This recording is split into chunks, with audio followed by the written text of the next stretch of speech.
이웃을 어떻게 생각하시나요? 요즘엔 이웃들하고 대부분 관계를 단절하고 지내는 편이 많이 있죠. 하지만 아직도 대한민국 사회에서 특히 이제 지역사회, 시골 쪽에 가게 되면 이웃 주민들끼리 함께 잘 지내고 마치 가족처럼 그렇게 삶을 함께 영위하는 경우들도 아직도 많습니다. 여러분들께 이런 질문을 드려보고 싶어요. 꽤 오랜 시간이었습니다. 몇 년이라는 시간 동안 딱 옆집에 살면서 서로 가족은 아니지만 이모, 삼촌 이렇게도 불렀던 어떻게 보면 그런 친절한 이웃이 있었다라고 가정을 해봅시다.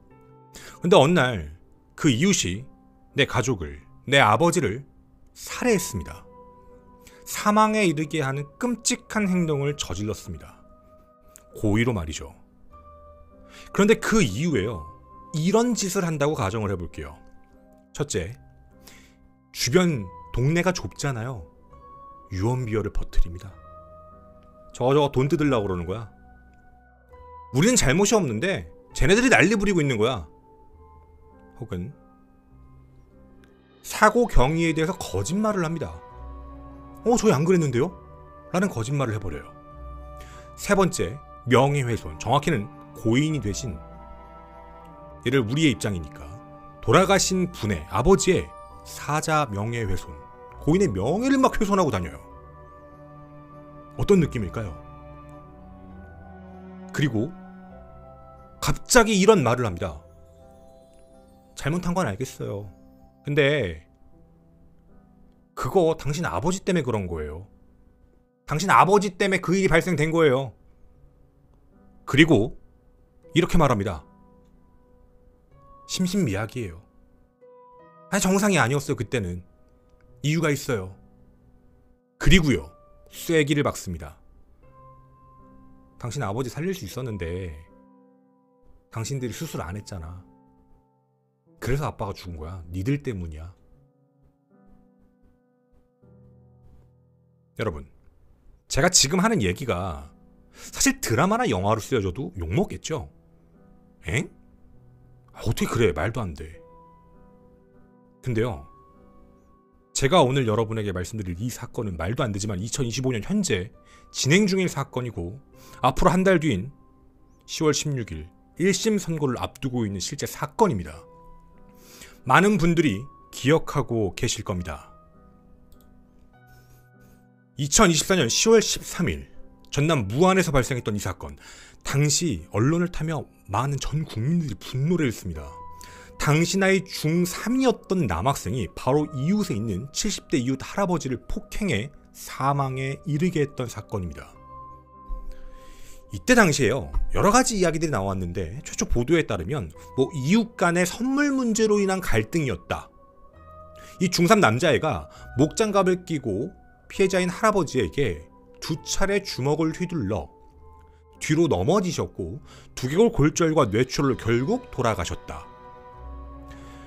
어른들 다툼을 목격했던 그 중3 남자애가 순간적으로 분노를 참지 못하고 그 할아버지에게 주먹을 휘둘러서 마침내 이제 사망까지 이르게 했다. 그리고 그 학생은 합기도와 복싱 경험이 있었다. 언론 보도를 타고요, 각종 프로그램에 계속적으로 나오며 모든 사람의 분노를 끌어올렸던 사건입니다. 그리고 그 사건, 그 이후에 어떤 얘기도 없었죠. 저희 김원TV에 유가족 분께서 연락을 주셨습니다. 정말 참담한 심정으로 연락을 주셨습니다. 고인에 대한 2차 가해요, 아무렇지 않았습니다. 온라인도 어디에서든지요. 고인을 비방하고 고인에 대해 마치 원인이 있다, 저 사람이 잘못된 거다, 그런 얘기를 아무렇지 않게 하고 그 모든 고통은 남겨진 유가족이 전부 짊어져야 될 일이었습니다. 그뿐만이 아닙니다. 앞서 말씀드린 대로요, 당신들 때문에 그런 거잖아. 모든 책임을 다 전가하고 있습니다. 우리가 잘못한 건 인정하겠는데 사실 살릴 수 있었잖아. 이런 식으로 말이죠. 사실요, 유가족분들은 제대로 사과를 받은 적이 단 한 번도 없습니다. 그리고 당시 이 사건이 발생됐을 때 많은 사람들이 촉법소년이어서 자유롭겠네? 아니요, 촉법소년은 아니었습니다. 소년법 적용 대상자였죠. 그리고 이 사건의 굉장히 무거운 사건이었기 때문에 형사처벌로서 처리가 된다라는 정도의 내용은 보도가 되었죠. 다만 경찰이 처음에 법령을 해석했던 말은 폭행치사였습니다. 사실 그것도 좀 이해가 안 갔습니다. 살인죄? 그건 얘기할 수 없는 건가? 정말 경찰이 제대로 수사한 게 맞을까? 폭행치사? 정말 많은 분들의 노력 덕택에 많은 증거들이 수집됐고 검찰 단계에서 죄명은 변경됐습니다. 이제는 상해치사죄로 재판을 받고 있죠. 이들의 사이여 사실 문제가 없었습니다. 사건 발생 7년 전 고인이신 저희 제보자의 어머님, 이제 부모님께서 이사를 오시게 됐고 당연히 옆에 있는 이웃집과 되게 잘 지냈다라고 합니다. 그러다 얼마 시간이 안 지나서 사건 발생 얼마 전에 그 이웃집의 할머니의 딸, 지금 우리가 보는 가해자의 엄마입니다. 가해자 엄마가 손주랑 같이 해서 이쪽으로 이사 올 거다 해서 피해자인 그 할아버지에게 삼촌 우리 이사 올 건데 뭐 선물 줄 거예요? 그 정도로 친했으니까요. 그래서 선물로 함께 마트에 가서 뭐 프라이팬이나 뭐 아니면 그릇 같은 거 이런 부분들을 선물로 해서 그렇게 주셨던 겁니다. 근데 그 뒤에 문제가 조금 발생했고 이거 안 쓴다, 가져가라, 아니다, 다시 주겠다 뭐 이런 얘기로 다툼이 발생이 됐다라고 알려져 있죠. 그리고 그 사건 당일날 그 신랑에서 이런 사건이 발생됩니다. 자, 이 영상도 잘 봐주시면 좀 좋겠습니다. 이따가 얘기할 건데 고인의 움직임인데요. 고인이 한쪽 팔을 붙잡고 가시는 모습도 보이실 겁니다. 항의하러 가시는 모습입니다. 그리고 그 뒤에 중3 가해 남학생이 따라 나옵니다. 그리고 이웃집과의 선물과에 관련된 다툼의 이야기들이 시작이 되었죠. 이때요. 검은색 나시티를 입고 있던 중3 남학생은요. 왜 그런지는 모르겠지만 고인의 주변을 계속 빙글빙글 돕니다. 마치 무슨 기회를 엿보듯이 말이죠. 어른들 사이에 말다툼이 시작됩니다. 중3 가해자의 엄마는 고인을 폭행합니다.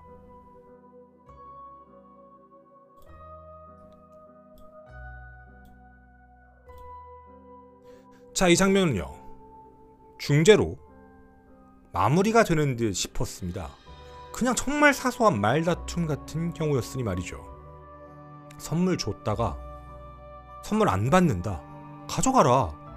이런 트러블 사실 좀 이해가 안 가죠. 그런데 바로 이때였습니다. 말리고 이웃집이 옆으로 가려고 할 때 모두가 방심하고 고인께서도 집으로 돌아가시려고 할 때 딱 그때였습니다. 마치요 무언가 사냥을 하는 맹수처럼요 조용히 어른들 사이를 비집고 옆으로 이동하는 검은 그림자가 곧 보이실 겁니다. 끝난 줄 알았습니다. 다 돌아간다라고 생각을 하고 있었던 거였죠. 그때 달려듭니다. 차마 보여드릴 수 없어 죄송합니다. 그렇게 1차로 가격을 하고 난 뒤 다시 따라가서 한 번 더 가격을 합니다.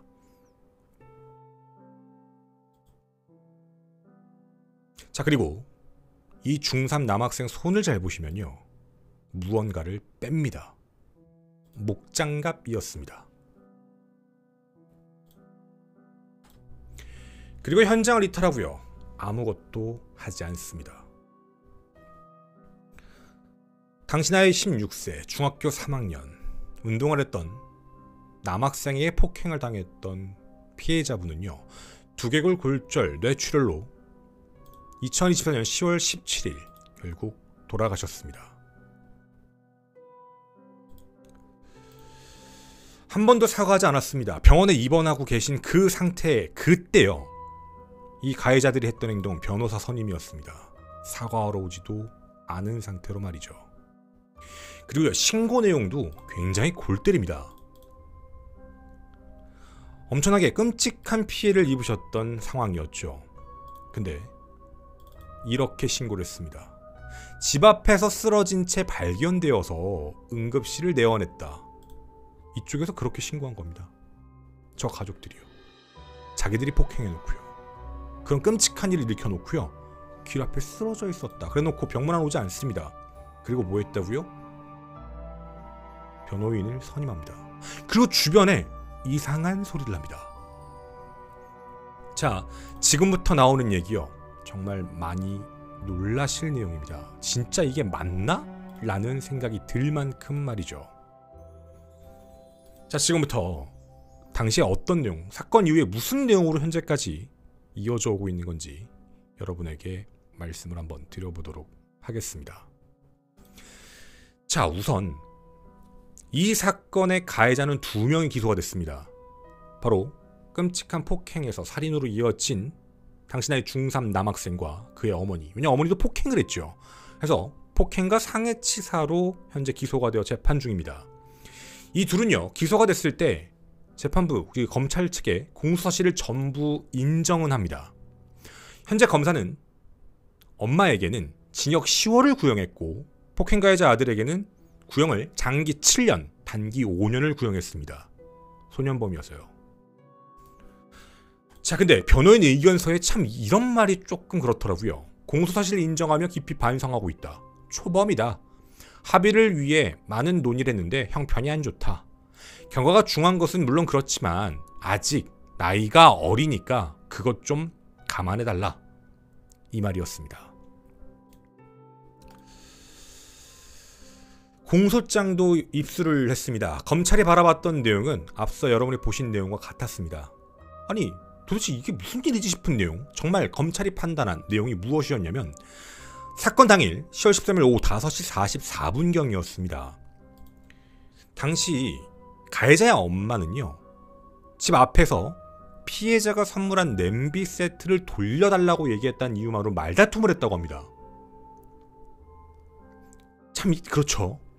그런 상황에서 말다툼하다가 가해자의 엄마가 피해자분, 고인분을 어깨 4회 정도를 밀쳐 폭행을 했다라는 사실이 인정됐고 그 이후에 아들은요, 다투는 모습을 보고 나서 화가 난 다음 자기가 화가 났다라는 이유로 고인을 2차례 공격을 해 머리가 콘크리트 바닥에 세게 부딪히며 결국 사망에 이르게 했다라는 내용이었습니다.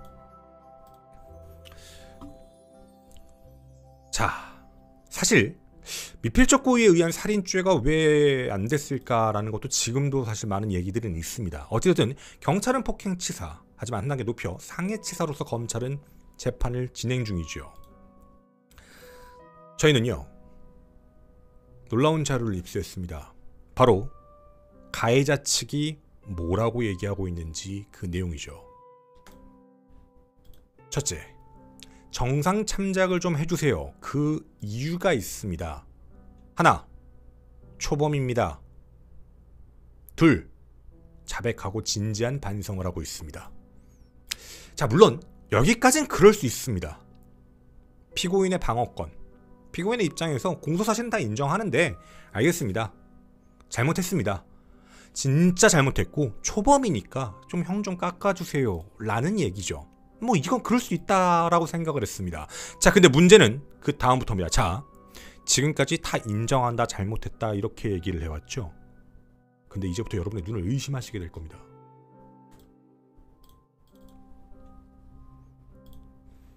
이게 무슨 내용인지 아십니까? 이 사건 발생 및 피해 확대는요, 피해자인 고인이 원인을 제공했다. 피해자도 문제다 라는 내용을 넣어놨습니다. 저 이거 뭔가 했습니다. 제가 모자이크한 부분이 뭐냐면요, 이 내용입니다. 돌아가신 분의 가정에 대한 이야기입니다. 이 사건하고 진짜 상관없는 얘기거든요. 상관이 없는 가정의 이야기를 갑자기 끄집어내서 얘기합니다. 분명히 공소를 하게 된 계기가 뭐였죠? 선물 줬던 거, 그거 관련 얘기입니다. 말다툼이었죠. 별 상관없는 내용인데 고인의 가정사에 대한 얘기를 갑자기 언급을 하면서 이게 이웃 간의 갈등으로 번져서 상해치사 사건의 원인이 된 거다 라고 얘기를 합니다. 그런데 여기에 문구에 보면 이상한 내용이 나오죠. 끔찍한 폭행을 저질러 사망까지 일으킨 그 중3 남학생, 현재는 고1이죠. 얘에 대해 이런 말 남깁니다. 과거 보육원에서 1년 동안 생활하며 유기에 대한 불안과 애착, 외상을 경험하면서 엄마에 대한 불안정한 애착을 가진 이 아이. 특히 경도 지적장애로 인해 융통성 부족하고 자기만의 생각에 갇혀 인지적 오류를 보일 수 있는 점과 충동적이고 공격성이 높아 참을성이 부족한 점까지 고려하면 자신의 엄마에게 긴급한 위험이 닥쳤다고 오인하여 그러한 위협을 제거하기 위해 본능적, 우발적으로 가격한 것으로 사료된다. 따라서 피해 확대에 있어 피해자도 원인을 제공한 측면이 있다. 여러분, 이거 우리가 물론 100% 다 그렇게 공감할 수는 없겠지만 우리가 이게 우리의 가족의 일이라고 생각했을 때 상대가 이런 메시지를 보내온다면 무슨 생각이 드실까요? 이게 무슨 뜻일까요? 이거 인과관계가 사실 안 맞습니다. 아니, 자, 상대방 변호인한테 너무 궁금한 게 변호 전략이라고 세운 게 남 탓입니까? 자, 이 사건의 발생 원인 뭐죠? 이 사건에 트러블이 있었던 사람 누굽니까? 최초의 말다툼이 시작됐던 건 가해자의 엄마와 고인입니다. 그리고 일방적으로 가해자의 엄마가 폭행을 했습니다. 누구를요? 고인분을요. 잘못된 부분입니다. 그러니까 어른들의 일로 잘 끝나야 되는 부분이었죠. 그런데 여기서 또 다른 사건이 발생합니다. 누구요? 아들이 와서 끔찍한 공격을 가했습니다. 상관이 없는 부분입니다. 근데 거기에 대한 원인을 뭐라고 얘기하죠? 얘가 어릴 때부터 그런 게 있고 충동적이고 공격성이 있어요. 그건 네 사정이잖아요. 이게 피해자 측이 받아들여야 될 얘기인가요? 진짜 그렇다라고 하더라도 말이죠. 아니, 무슨 심파극 찍는 것처럼 말만 들어놓은 것 같습니다. 그럼 역으로 더 궁금한 게 있어요. 그동안도 그런 일들이 비일비재했을 텐데 왜 전과가 없죠? 아까 분명히 그런 얘기가 나왔잖아요. 초범이라고요. 와, 그 정도 성격이면 그 전에도 난리가 났을 텐데 왜 그동안은 아무 문제가 없다 하필 이때만 이럴까요? 이거 필요할 때만 골라 먹는 거 아닌가요? 하나의 심파극 만들려고요. 하나의 서사 스토리 만들려고요. 그리고 안타깝게도 그런 일이 있다라고 100번 1000번 양보해도요, 이 사건에 대한 책임은 전혀 상관이 없습니다. 근데 이걸 빠져나가고 핑계를 대고 싶어하는 부분을 그거 피해자가 원인 제공한 거예요. 이런 걸 보고요, 2차 가해라고 합니다. 아무렇지 않게 하는 거예요. 전 정말로 이렇게 쓰는 게 맞는 건가 싶을 만큼의 눈을 의심했죠. 그런데 여기서 안 끝납니다. 마음의 준비 되셨나요? 더 눈 돌아갈 얘기입니다.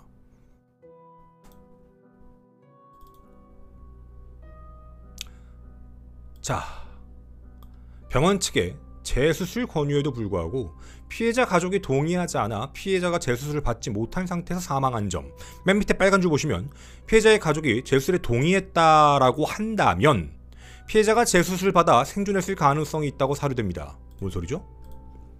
수술 안 해가지고 그래서 고인이 사망한 거니까 그거는 피해자도 유가족 측도 문제가 있는 거예요. 사망에 있어서. 고인을 건드렸고요. 이제 유가족을 건듭니다. 자, 이거에 대한 근거가 뭘까요? 여기 적혀있는 내용이 뭐냐면 증인을 한 명 내세웠습니다. 그 증인은 그 병원의 수간호사입니다. 황당했습니다. 뇌수술이거든요. 사람의 생사가 왔다 갔다 하는 뇌수술을 했습니다. 자, 더 수술을 할지 아니면 뭐 생명 연장 치료를 할지 말지 누구랑 검토하죠? 누구랑 직접적으로 얘기하고 상의하고 고민합니까? 이거 상식의 범주입니다. 질문 드리겠습니다. 수간호사랑 하나요? 아니면 직접 수술을 집도했던 전문 의사분하고 하시나요? 궁금해서 그런 겁니다. 주치의랑 얘기를 해야죠. 근데 여기 지금 누구 증인이라고 갖고 왔죠? 수간호사요. 수간호사랑 얘기할 수 있는 정신 상태가 아니었습니다, 당시에. 더더군다나 제일 큰 문제는요, 이때 당시에 재수술과 관련되어 있는 부분은요, 저희도 증거 다 확보했습니다. 주치의분께서 말리셨습니다. 왜냐면 수술하고 이미 또다시 문제가 생겼는데 또 수술을 진행을 하게 돼도 소생할 확률이 없다. 원하신다면 하겠는데 힘들게 하는 거다. 이게 큰 의미가 있는지 모르겠다. 소생할 가능성이 없다. 여러분이라면 어떻게 하실 건가요? 하실 수도 있죠. 안 하실 수도 있죠. 고민의 시간인 겁니다. 어떻게 하지? 근데 이 부분을 지금 상대 측은 어떻게 이용했죠? 수간호사 말 딱 증인 갖고 와가지고요. 이거 수술 빨리 하셔야 되는데? 빨리 하셔야 되는데? 아, 그거 시간을 미루셨네요. 그래서 고인이 사망한 건 가족 때문이에요. 책임을 첫 번째, 고인이신 피해자에게 다 돌렸습니다. 원인은 당신이 한 거예요. 두 번째, 고인이 사망한 건 유가족 때문이에요.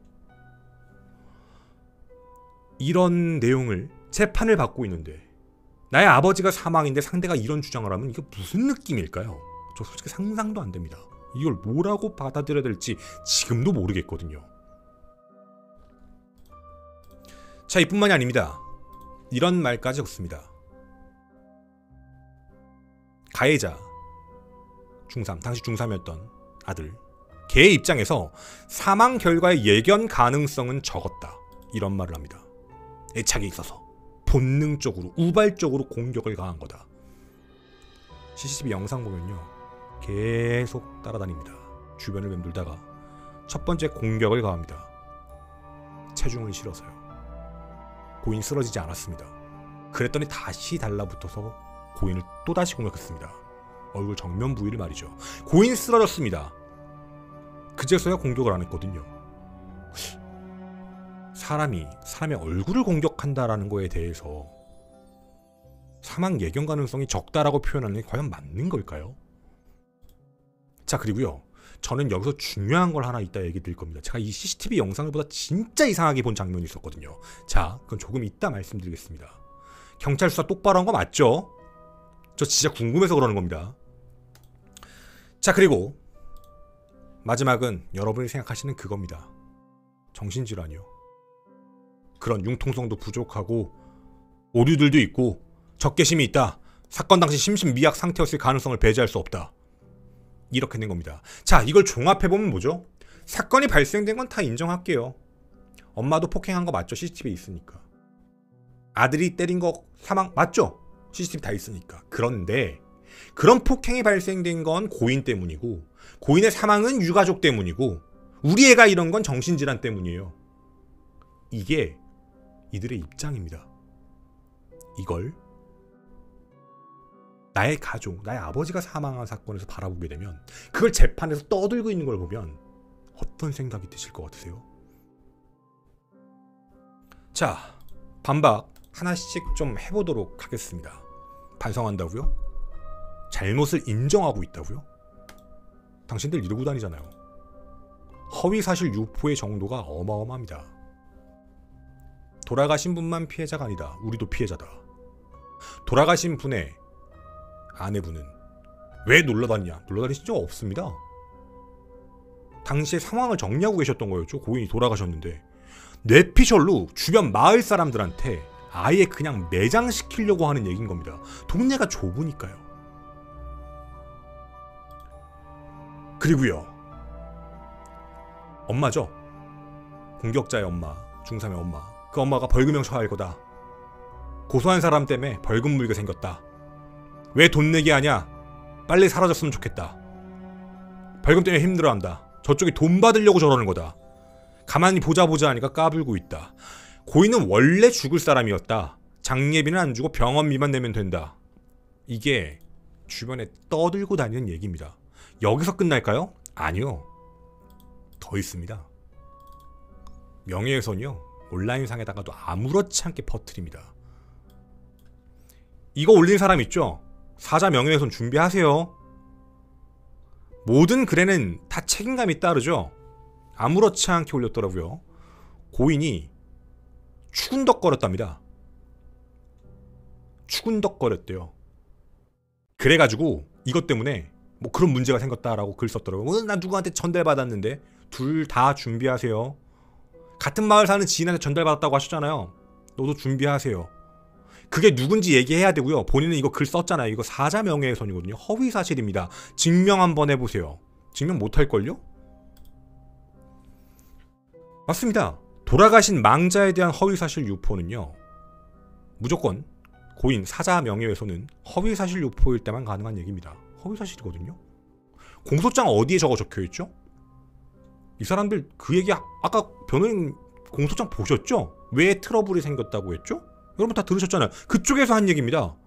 우리가 만들어낸 얘기 아니고. 이거 뭐죠? 어디서 유언비어로 3차 가해, 4차 가해를 아무렇지 않게 하고 있는 거죠. 고소장 받으세요. 처벌 받으시고. 자, 그리고요. 저는 이 사건에 대해서 좀 의심을 가졌던 대목이 사실 있었습니다. 자, 여러분. 영상을 다시 보고 올 건데요. 제가 좀 이상하다고 느꼈던 것. 제가 처음 유가족분과 통화를 할 때 이 부분이 이상하다라고 제가 말씀을 드려서 체크를 다시 해봤습니다. 경찰 수사요. 안 했더라고요. 왜 그런지 모르겠지만. 뭐냐면 첫 번째 화면에서 고인께서 한쪽을 어루만지면서 가는 장면이 보였습니다. 그리고 그 뒤에 그 중3 남자애가 따라옵니다. 처음에 그랬던 것처럼. 그리고 무언가에 대해 항의를 엄청 하십니다. 막 뭐라고 얘기를 하시거든요. 자, 근데요.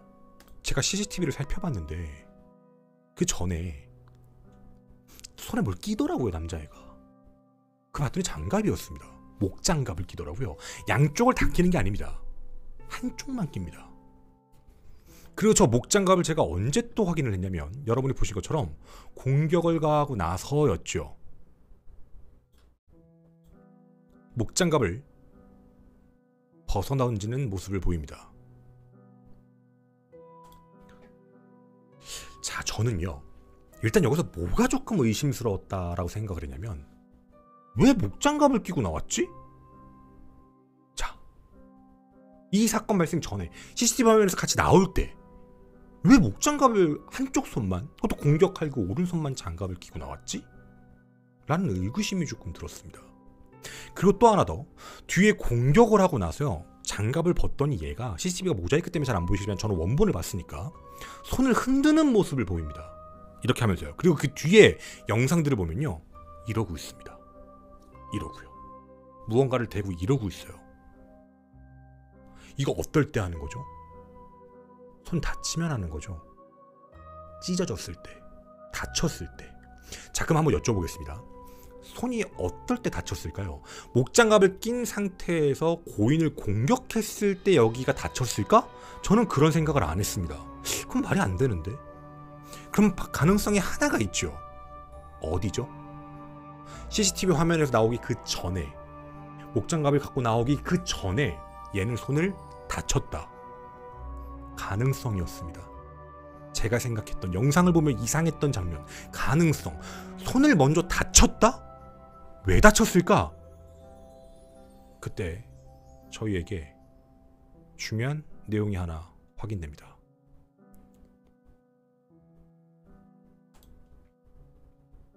부검감정서를 봤는데요. 고인은 분명 안면 폭행을 당했습니다. 근데 좌측 왼팔에서 좌상이 크게 보입니다. 15 곱하기 13.5. 분명히 폭행 장면에 그런데 피해 있는 장면이 없었거든요. 왜 저기에 좌상의 흔적이 보이지? 의구심이 들지요. 하지만 이건 의심입니다. 그리고 한 가지 더 확인해봐야겠습니다. 장갑에 겉에 피가 묻어있으면 뭐였죠? 공격 하나 묻은 다른 사람의 피일 수도 있습니다. 근데 장갑의 안쪽에 묻어있으면 얘기가 다르죠. 장갑을 낄 때부터 손에 상처가 났다. 지혈이 되지 않았다. 다친 지 얼마 안 됐다라는 뜻이 되니 말이죠. 왜냐면 끝나고 나서 지혈을 하고 있었으니까. 정말 끄트머리에 작게 적혀있는 국가수 감정 결과의 아주 작은 부분을 하나 확인했습니다. 확대해서 보여드리겠습니다. 증 1호. 피의자 그 남자입니다. 착용하고 있던 장갑 1점. 증 1호 장갑 안쪽 중지 부위에 혈흔 반응이 양성이다. 이 이야기는 뭐죠? 이미 다친 겁니다. 다친 상태에서요, 고인을 공격하려고요, 장갑을 챙겨 끼고 나온 겁니다. 그럼 왜 다쳤을까요? 어떤 이유가 있었을까요? 그 증거를 찾아봐야 했죠. 그리고 하나 찾았습니다. 한 해당 이웃 주민의 얘기입니다. 사건 발생, 이 폭행이 있기 전이었습니다. 밖에서 네가 나를 때려? 라는 고인의 목소리를 들었고, 그리고 CCTV 외벽을 확인해 봤는데 그 중3 남자애가 고인을 무차별적으로 폭행하는 모습을 목격하신 겁니다. 근데 너무 무서워서 밖에 나가지는 못했고요. 이 CCTV만 봤는데 문제는요, 경찰분들 뭐 하신 걸까요? 아니, 하다못해 방구석에 앉아있는 저도 저거 정말 이상하다고 봤는데 CCTV가 조사 안 한 겁니다. 그리고 결국 보관기한이 지나버렸죠. 포렌식 검사 그딴 것도 안 했습니다. 그리고 이 동네가 매우 좁지요. 지켜줘야 됩니다. 신고해도 문제 없다. 정확한 사실을 알려줘야 된다. 제보자, 목격자에 대한 보호까지 완벽하게 해야 되거든요. 안 합니다. 옆집에 사는 사람이잖아요. 무서워서 말을 못한 겁니다. 자, 그럼 우리는 이걸 내용들을 종합해보면 한 가지 알 수 있죠. 우리가 봤던 이 CCTV 영상 이전에 무슨 일이 있었는지 우리는 유추가 가능합니다. 폭행이 있었습니다. 그리고 그 폭행에 대해 항의하러 고인분은 옆집에 가신 게 훨씬 더 정확합니다. 선물 주네, 뺐네, 마네로 계속 싸워가지고 이런 사태가 발생됐다고요. 누가 들어도 지금 이상하다라는 느낌입니다. 고인분이 항의했던 내용은 뭐였을까요? 네 아들이 나 때렸다죠. 이웃들 간에 말도 안 되는 일입니다. 어릴 때부터 받고 용돈도 줬던 애입니다. 근데 걔가 중학교 3학년이 돼요. 공격을 했습니다. 무차별적으로요.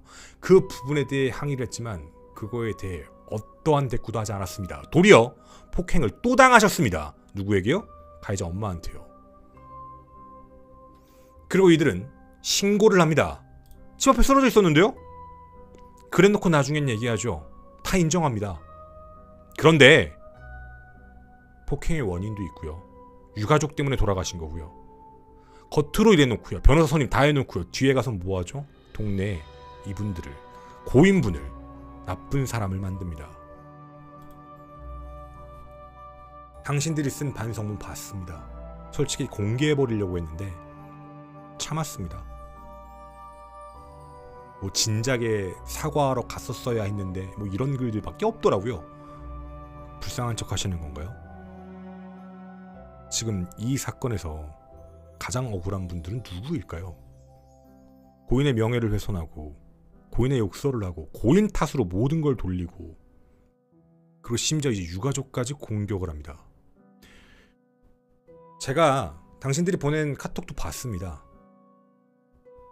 본인들도 알고 있다고요. 애초에 사과했더라면, 애초에 빨리 가서 미안하다고 했더라면 이라는 후회를 제일 많이 하더라고요. 그런데 갑자기 사과도 안 하고 변호사 선임해놓고 대기 타고 있다가 답답했던 유가족이 언론에 제보하니까 그제서 확 태도가 돌변합니다. 그래놓고 이제 와서는 미안하답니다. 뭐 하시는 건가요? 저 솔직히 얘기해서 지금 되게 답답합니다. 왜냐면 공개할 수가 없거든요. 소년법 대상자, 사람을 살해했지만 물론 죄명은 치사지만 이건 누가 보더라도 살인의 고의성이 있다고 보여지는데 입증할 방법 뭐 없다고 하니까 사실 너무 궁금합니다. 그 가해자의 엄마가 엄마인지는 모르겠는데 인터넷에다 댓글 많이 쓰시더라고요. 우리 아들이 왜 살인자냐, 우리 아들 인생 망했냐, 너 명예훼손 당하고 싶냐, 막 이런 얘기로 글을 쓰시더라고요. 돌이켜보셨으면 좋겠습니다. 남 탓을 하기 전에요. 남 탓을 하는 걸 아이에게 가르칠 생각은 아니실 거라고 믿기 때문입니다. 진정한 사과도 안 했습니다. 그래놓고 모든 것을 다 외부 탓을 합니다. 올바른 일일까요, 사실? 저희는 올 초였죠. 많은 분들의 도움으로 소년법 개정에 관한 국민청원 6만 건을 돌파했습니다. 소년법과 관련돼서 성인이 저지른 범죄 중 강력범죄에 한해서는 성인과 똑같이 처벌해달라는 그런 요청이었습니다. 6만 분이 돌파해 주셨죠. 그리고 법사위에 올라갔습니다. 그리고 법사위에서는 답변이 왔습니다. 뭐라고 왔냐고요? 내년 5월까지 기다리세요. 국민청원 왜 받으시는 건가요? 저 진짜 궁금해서 그러거든요. 내년 5월까지 기다리랍니다. 내년 5월에 회신 주겠대요. 자, 이렇게 소년법 또 나왔습니다. 난리가 나죠. 그때만이죠. 그리고 또 지나갑니다. 그렇게 피해자들은 계속 양산됩니다. 이게 지금 여러분이 보신 정말 단편적인, 제가 그렇게 무수히 만났던 유가족들의 고통입니다. 상대의 말도 안 되는 주장에 2차, 3차 가해를 고스란히 당해야 되고요. 그거에 대한 엄벌에 대한 처벌? 별로요. 이 사건 한 달 뒤에 1심 선고됩니다. 장기 7년. 단기요? 말썽 안 일으키면 단기 형량에 그냥 내보내주겠다라는 뜻이 되거든요. 소년범이어서. 사람을 죽였는데도 넌 소년범이니까 그럴 수 있어. 이게 정말 올바른 내용일까요? 요즘에요. 정신 못 차리고 사는 애들 정말 많습니다. 어디에 뭐 테러하겠다, 뭘 하겠다, 폭탄 뭐 하겠다, 장난 전화, 장난으로 글 올렸다, 몰랐다. 아무렇지 않게 얘기하는 정신 나간 애들이 정말 많거든요. 자유에는 책임이 따른다는 건 누구나 교육을 받으며 알게 되는 기본적인 내용입니다. 정말로 이런 부분에 대해서 엄벌, 그 이상으로 처벌해 주셨으면 정말 좋겠습니다. 이 영상이 나가고 더 이상 고인에 대한, 유가족에 대한 2차, 제3차 가해가 정말 없길 바랍니다. 앞서 하신 분들은 그 발언에 대해 책임질 준비하시고요. 분명 잘못된 내용입니다. 생과 고인의 명복을 빕니다. 저는 김원사건 파일의 김원이었습니다. 감사합니다.